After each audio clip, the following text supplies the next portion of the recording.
evening and welcome to Tucker Carlson. Tonight we have a major news alert out of Arizona tonight that pertains to that state's statewide election. We'll tell you what that is in just a minute. But first up, for the second time in living memory, there is an election recount crisis in the state of Florida tonight. Just last week, as you'll remember, Republicans Rick Scott and Ron DeSantis defeated Democrats Bill Nelson and Andrew Gillum in the Senate and gubernatorial races there. The results seemed to be conclusive at the time. They were reported on this and every other news channel on election night last Tuesday.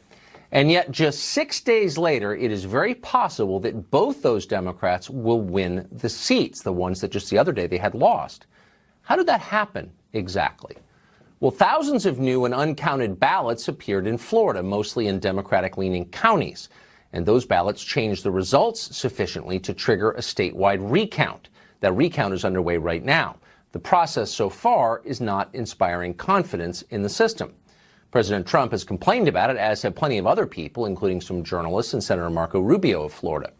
But it turns out that complaining about this is not allowed. So to restate the rules, in case you've forgotten, when a Republican wins an election, it is fine to question the legitimacy of the process. Democrats have been doing that since the very day Trump was elected 2 years ago. That is patriotic. It's your duty. But when the Democratic Party's power is at stake, raising any question at all about the process is wrong.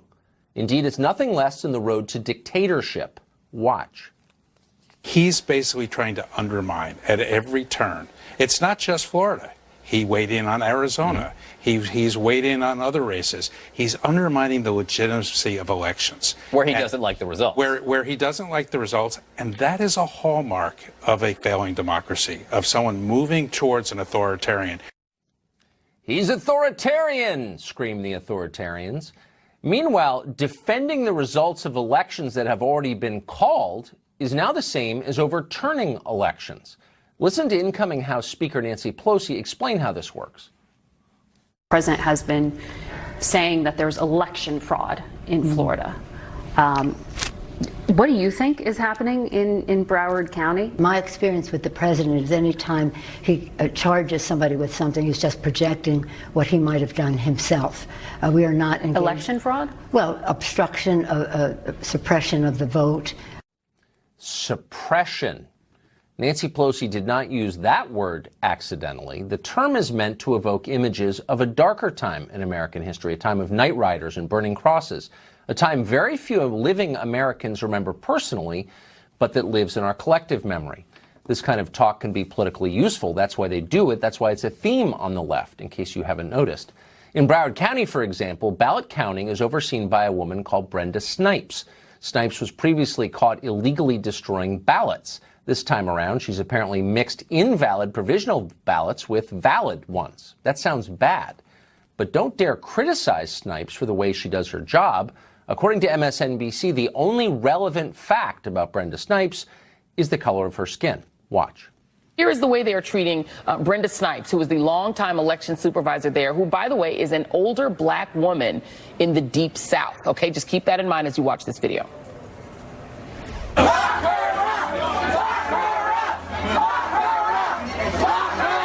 If you look at the person, in this case a woman, involved, she has had a horrible history. So in case you're wondering what demagoguery looks like, you just saw it.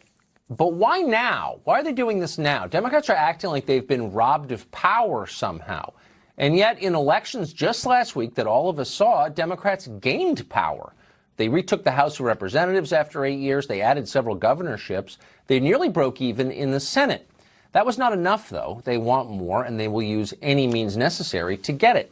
In Palm Beach County, the county canvassing board disqualified a vote because it was cast by a non-citizen. Non-citizens are not allowed to vote in federal elections. It is illegal.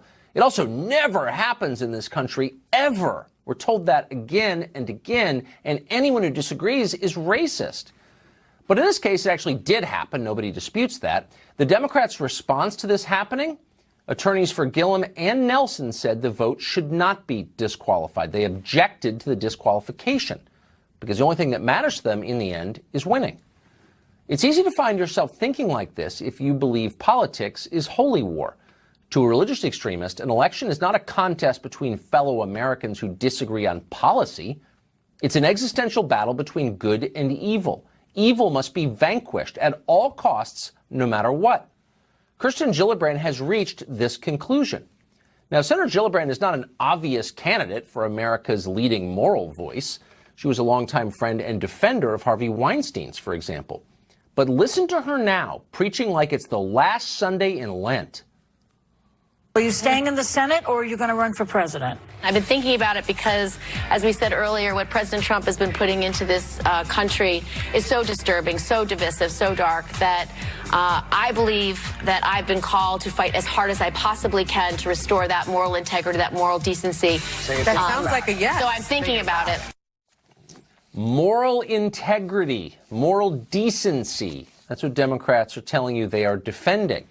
And if you think about it for a minute, that is worrisome. People who know how deeply flawed they are tend not to overreach. They have humility. But when you're a holy warrior on a mission from God, what won't you do? Craig Patrick is political editor and chief investigator at WTVT Fox in Tampa Bay, and he joins us tonight with the very latest on this story. What is the state of play as of right now in this recount? It's a mess. You have a growing list of blunders and gaffes on both sides. Yes, Bill Nelson is still trailing Rick Scott by some 12,500 votes. It would be unprecedented that he would catch up, but they're continuing the process. It's day two. I want to come back to something you said because it illustrates the problem in Southeast Florida and the kinds of blunders we have seen. When we say they mixed provisional ballots, the canvassing board had gone through to determine which ones they wanted to accept, which ones they wanted to reject, and then after that, jumbled some of them together, saying, oops, we got them mixed up. Now we don't know which one is which. It's an example of the kind of blunders we've seen not just this year, but in years prior. And when you combine that with Broward County election managers saying they didn't know or wouldn't say how many ballots they still have to count days after the election, and now they're saying, and Palm Beach County, too, they need more time. They don't see how they can complete a machine recount by Thursday, while some counties are already there or very close to it. When you look at all of these things, it's easy to see how people outside of Florida can look at this and say, nobody can be this stupid. There must be something nefarious going on here. To which those of us who have covered Florida for some length of time say, have you met the election managers in South Florida? That operation has been a rolling calamity for years, mistake after mistake, and it takes something like 3 different statewide races being affected for it to rise to the level that it currently has and get the scrutiny that it deserves. And at the same time, this is playing out in the Democratic strongholds. You now have a controversy in North Florida, in Bay County, a Republican stronghold where the election supervisor there decided to allow email voting because you had victims of Hurricane Michael, wanted to make it as easy as he possibly could for people to vote. The problem is that was not included in the governor's executive order to loosen some of the restrictions. So Democrats are looking at this and saying, if you're looking for evidence of illegal voting activity, look to North Florida, not to Southeast Florida. And with that, you're getting this tit for tat. And they're saying, look, had that same courtesy been extended of email voting statewide, the results could have been different. So you're getting a lot of woulda, coulda, shoulda, and it's coming from both sides. Lawsuits are flying. And this is just day 2 of the recount. Much more to come. That's an amazing report. Craig, thank you very much for that. Thank you. Katherine Harris was, of course, a figure from history. She was the Secretary of State in Florida during the 2000 presidential recount, and she joins us tonight. Katherine Harris, thanks very much for coming on tonight. So, Tucker, thank you for having me. For those of us who are not familiar with the intricacies of election law, the most basic question first, how could thousands of uncounted ballots appear after the polls close? Okay, Tucker, we're a nation of laws. Rule of law is the most important bedrock in our country, Yes. and no one can wax eloquently more than you on that subject. But the most important aspect of these elected supervisors of elections in each county, I think we have a basic expectation that they're going to operate with courage and integrity. Funny that you have to say courage when following the law, but this is a critical issue that they follow the law as it's written, not as they want it to be. And so how ballots show up late, they're going to have to explain that because there's a chain of custody. All those issues will come up as a result. But having watched this very carefully, and no one's watched it more carefully than you have, does that produce alarm bells in your head when you see someone show up in what appears to be a settled election with a box of ballots saying these haven't been counted? Do you wonder, what is this?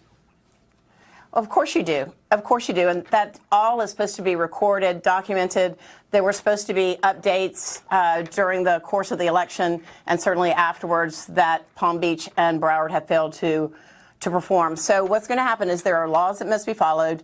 There are laws according to who is an eligible voter. So if someone is a felon in this election, their vote is not counted. If someone is an illegal alien, they're not allowed to determine Florida's future or the future of our nation. Their vote will not be counted. If absentee ballot signature doesn't match up with the absentee ballot on record, they're allowed to count that vote. It's the same as a bank. You wouldn't be able to cash a check. And so these are all the issues they're going to have to deal with. They have to follow the rule of law and the law in the state of Florida. Actually, our election laws are sufficient to handle this. It's just a matter of people are breaking them or not. What's so interesting is, given all the scrutiny that your state came under 18 years ago in the recount, to see someone in charge of recording votes in a county in Southeast Florida with a documented record of screwing it up in the most obvious ways, illegally destroying ballots, how could that person still be in charge of ballot counting? So in Florida, the supervisor of elections in each of the 67 counties are constitutional officers. They are elected by their counties. They cannot be removed by the Secretary of State. So there is a background, clearly, that she has. I was not involved in the case. Right. But only the governor can remove her for cause for those actions. I mean, this is a subjective question, but you might be someone who could answer it. How politicized is the election process in your or other states, honestly?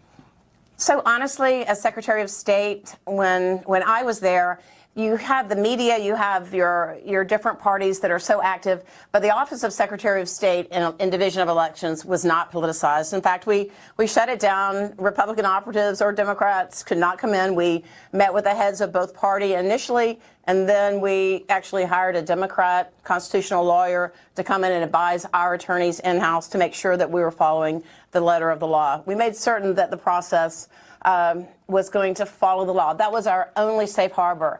And my encouragement or my advice to these supervisors of elections would be that they must follow the law. No matter what they do, half the people are going to be very unhappy with them. But their only safe harbor is to follow the law. Catherine Harris, it must give you vertigo to watch all this. I bet you're glad you're not involved this time around. Well, Thank you. It does seem like deja vu all over again, Tucker. I can't even imagine. Thank you for joining us tonight. I appreciate it. Thank you. I appreciate it. Another man whose name you will recognize if you followed the history of this stuff, Kendall Coffey. He served as Al Gore's attorney during the 2000 recount. Harmeet Dillon serves on the board of the Republican National Lawyers Association, and both of them join us tonight. Thank you both very much for coming on. Kendall Coffey, first to you. There may be something that is missing in the translation here, but you have what appeared to be a pretty straightforward case of ineligible voting in Florida, where someone who was not a U.S. citizen voted in a federal election, and the lawyer, both for the Democratic candidate for governor and the Democratic candidate for senator, both of them objected to disqualifying that vote. On what grounds would they do that? No grounds. It was a bad idea. It certainly wasn't embraced by the legal teams, much less by the candidates. When you got thousands of volunteers happening in a case, some of them are going to say things they never should have said. This was something that was immediately disowned, should never happen, but it was one non-vote in an election where there are 8 million votes that have been cast. So it's pretty darn remote and insignificant in the context of things. Yeah, well, I guess we'll find out. Do you think, Harmeet, that, I mean, what struck me about this is that I've been told many times on this show that doesn't happen at all, and I don't know the extent to which it does. Does it happen a lot? Should we be worried about the integrity of our elections? Oh, of course we should. I think this example shows it, and the Democrats are employing a scorched earth policy here. I mean, they reflexively think every vote should be counted, whether it is legally cast, legally received, legally matches up with the signature on record or the county on record or not. And that's not what our system of laws is, as Catherine Harris just mentioned. Just as an example, Tucker, in Arizona, in the election that was just concluded, there were 1,470 registrations by aliens in just one county there. So those are people who signed up and said, I want to vote in this election. That's one county. It absolutely happens all over the country, and it is a serious issue that Democrats don't want us looking into because most of those votes are going to be going that way. So, Kendall Coffey, I think that every valid vote should be counted, and I think we should do all we can to make sure that every vote is counted. Obviously, that's democracy. But what is the answer to the question, where do these votes come from after the polls have closed? And we think all the votes have been counted, and then somebody shows up with a box and says, here are new votes. Shouldn't we find out why those votes weren't counted? What is that, I guess, is my question. There should be an explanation. I think what the supervisors will say is they're running around all day in a very intense election trying to deal with things. A lot of ballots come in on the day of election by 7 p.m. There's a huge amount of late-breaking interest in this midterm and a lot of late-arriving ballots.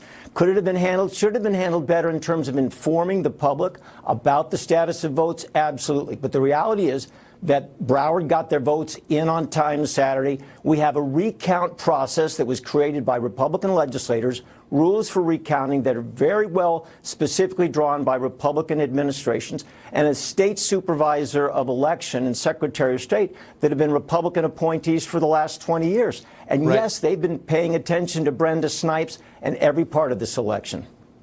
So I want to ask you about that, Harmeet. Brenda Snipes is a name I have not heard before, and I'm not here to attack Brenda Snipes. But I wonder when any question about Brenda Snipes' handling of this is dismissed as a racial attack, I wonder maybe if that's not, a diversion designed to get us not to pay attention to what Brenda Snipes is doing. Do you think there's cause for concern in that specific case? Tucker, I am here to attack Brenda Snipes. She absolutely deserves to be attacked, and her behavior here has been outrageous, cavalier. It required a court order to allow reporters and observers back in to watch the counting there.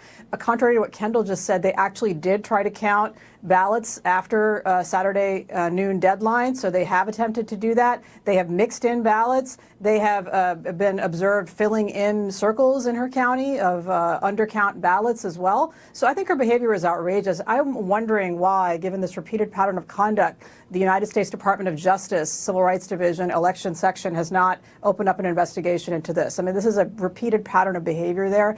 And, just like you said, with regard to her gender and her race being pointed out, the same exact arguments are being used in Georgia on behalf of Stacey Abrams. Like, oh, why would you attack her and question her? She's a woman of color. What does that have to do with it? It has zero to do with it. And the Democrats are really kind of undermining their own arguments with these silly appeals to labels. Well, these ultimately seem like math questions, and I hope we can solve them in a rational way. Thank you both very much for that. I appreciate it. You're welcome. Thanks, Tucker. We've got a Fox News alert for you tonight. Republican Martha McSally has conceded the Senate race in Arizona, the one that she thought she won.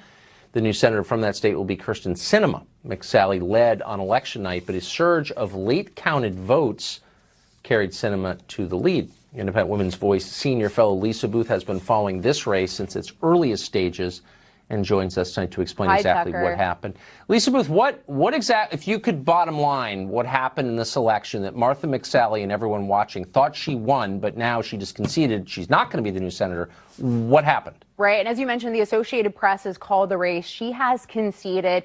I think the problem largely looks like Maricopa County. Maricopa County represents about 60% of the state's population. Yeah. It's Republican leading, but Sinema has actually been leading there. That's where these new votes came in from tonight that really put her over the top, which is why the Associated Press ended up calling the race. However, I would also think about the fact that Martha McSally might have a chance of trying to get elected as a senator in Arizona looking at 2020, because remember, Senator Kyle is really a placeholder for the late Senator John McCain. So she could potentially eye that race in 2020. Whoever wins that special election in 2020 would then have to run again in 2022. So she might be someone, that wants to throw her name in the hat for that race. Well, for sure. It's interesting, though. I just read an analysis, and it was on 538, not a right-wing site, that said between 2000 and 2015, every single recount statewide that changed an election result changed it in the Democrats' favor, every single one.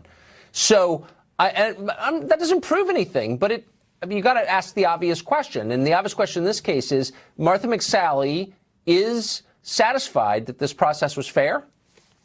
Well, she conceded. So, it'll be interesting to see what articles or what surfaces this week, if there are any articles that, draw any attention to anything nefarious that went on in any of these counties, or particularly Maricopa County. But as of right now, she has conceded So I guess not enough for her to, to not concede, right? Can I just ask one more quick dumb question? So we keep seeing these races where they get called and all the news organizations, ours and every other, says we know who the winner is. And then we find out, oh, wait, there are all these votes who haven't been counted. Right. Why don't secretaries of state alert the public and the candidates and us that actually we're not really sure because we haven't counted all the votes? Has that occurred to anybody to do that?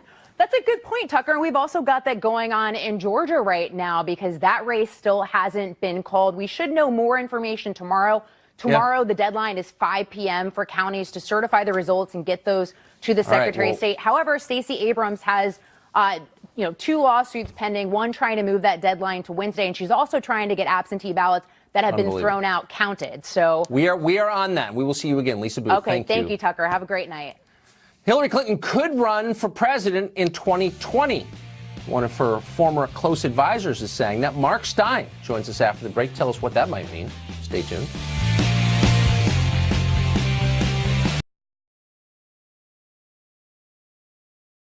Well, starting in January, Democrats will once again have control of the House of Representatives after 8 years. There's a lot of things they could do with that new power. They might even collaborate with the president on a few things, fighting the heroin epidemic, for example, or repairing our crumbling infrastructure.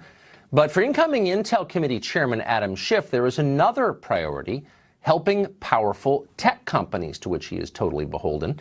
President Trump has been pressuring the Postal Service to hike rates on Amazon, which he says is getting unfairly low rates and shafting taxpayers. Schiff is outraged, though, that anyone might complain about this, might complain that the world's richest man is exploiting the United States and ripping off taxpayers on postal rates. In fact, he thinks that criticism is likely a crime worthy of an investigation. That's not the only crime that Schiff sees. He also wants to investigate the Trump administration's opposition to AT&T's $85 billion takeover of Time Warner because CNN is owned by Time Warner. That's what the left-wing resistance is becoming, a platform for protecting the world's most powerful corporations. In fact, that's what it's always been. Well, defending powerful tech monopolies may be a top Democratic concern, but it's not their only one. Democrats say they're preparing a subpoena cannon that will target nearly 100 different Trump-related targets, from his tax returns to Jared Kushner to the implementation of the travel ban, the proposed ban on transgenders in the military, etc. What are voters going to think of that? Julian Epstein is former chief counsel of Democrats in the House Judiciary Committee. He joins us tonight. So, Julian, thanks a lot for coming on. I think we both agree that the Congress does have a constitutional responsibility of oversight. I think we probably also agree that Republicans have done a lot of foolish nonsense like this, too, over the years. Conceded. They also just lost the House. We agree. Right. So, but we agree on three things. Yeah. So my question is, though, does investigating the president's meeting with Vladimir Putin in Helsinki last summer, is that going to lower health insurance rates at all, do you think? Well, we also agree that I think Democrats should look to work with Republicans on a whole host of things. I think in particular, last time I was on the show, we agreed that both political parties for the last couple of decades have ignored the middle class. I mean, the middle class has had an economic recession since about 1975, and neither party has really put forward a meaningful agenda to address the middle class and the working class. So I completely agree with you on that, and I completely agree that both parties are guilty of not doing that. As far as investigations, I think we've learned something from the many investigations over the last 20, 25 years. Benghazi and Fast and Furious and the investigations Democrats did into Iraq when the Democrats were in control from 2006 to 2010. And that is, in order for an investigation to be successful, it's got to be bipartisan. You've got to work with the other side, and you've got to make a compelling case, not just to the other party, but to the American public, that you're not trying to score political points. What you're doing is the people's business, the constitutional duty, as you allude to it, I agree. to do meaningful oversight, to make sure people are playing by the rules. As far as a subpoena cannon, on the two committees that I was a staff director of the Government Oversight Committee and then Chief Counsel of Judiciary, we got into a lot of subpoena fights. The one thing that I think a lot of people on the left don't realize, and I think Jerry Nadler and some of the others are proper in chastening people on the left a little bit, is that subpoenas are exceedingly difficult to enforce. You remember Fast and Furious in 2011 and 2012? Very well. There was a subpoena. There was a subpoena for the Justice Department documents. There was a fight back and forth. That went on for about 3 years before House Republicans finally gave up on it. It's incredibly difficult. The courts insist that the two branches, the legislative branch and the executive branch, exhaust all the options before they go to the courts to try and enforce a subpoena. Even then, you can have endless appeals.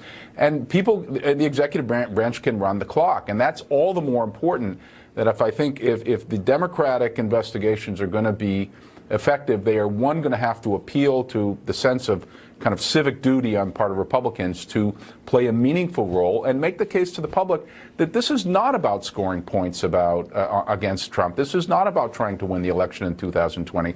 This is about meaningful and important oversight that there should be bipartisan agreement on. If they can do that, I'll be impressed. Julian Epstein, thank you. As always, I certainly am urging them to do that. Yeah, well, I hope they listen. They never will, but I hope they do. Thank you. Well, the French president just attacked our president for backing something dangerous called nationalism. Is this country suffering from too much nationalism or too little? What is nationalism anyway? One of the world's experts on the subject joins us next.